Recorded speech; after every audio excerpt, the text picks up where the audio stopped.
how lucky am I? I get to sit here with Kim George, Fire Marshal, City of South Lake Tahoe. I say that, and you're laughing, but Kim, really, it's an honor to have you protect and serve this community here. We talk about a lot of things, and one of the more important things this time of year, that summer's finally arrived, some of the fire restrictions. What do you need to know?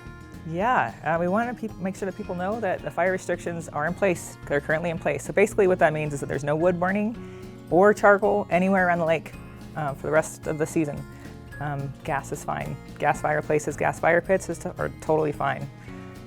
All right, so defensible space, big topic. I actually had you come out to my property and do an assessment and help with, some tips that maybe I wasn't aware of.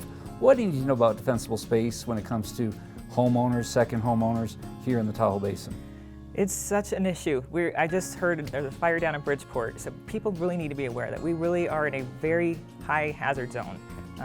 Fire threat is real, especially all throughout the season. As it gets drier, it gets worse. So with that, everyone really should take some time to clean up their property, clean up the pine needles, the pine cones, remove all debris from their roof, from the gutters, all that's flammable. And even if it's a structure fire next door, those embers will swirl around and they can travel about a mile. So it's trying to remove all of those threats. We had the second biggest snowfall recorded in history. We had a really cold spring. It didn't really warm up until the beginning of July. Water flows going into the lake, still at high levels, still cold water. The fire department's involved with some of the cold water rescues. What do you need to know about the cold water and the impacts it has for somebody coming up and visiting Lake Tahoe who's not from here? It's really important for people to really never underestimate this water.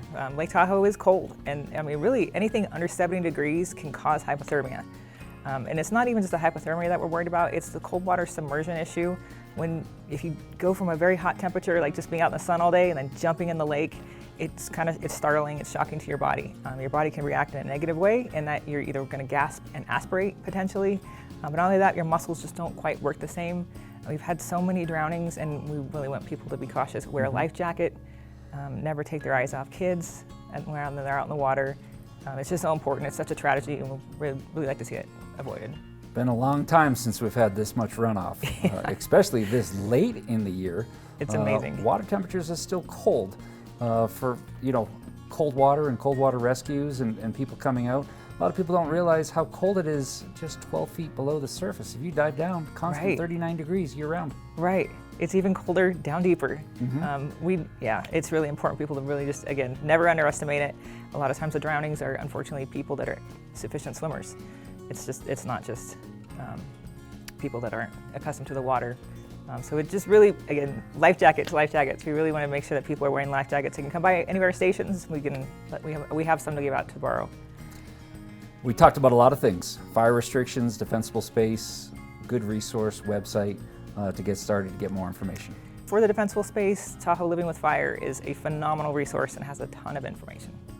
Kim George, Fire Marshal, City of South Lake Tahoe. Thanks for taking time to come in and join us. Thanks for having me.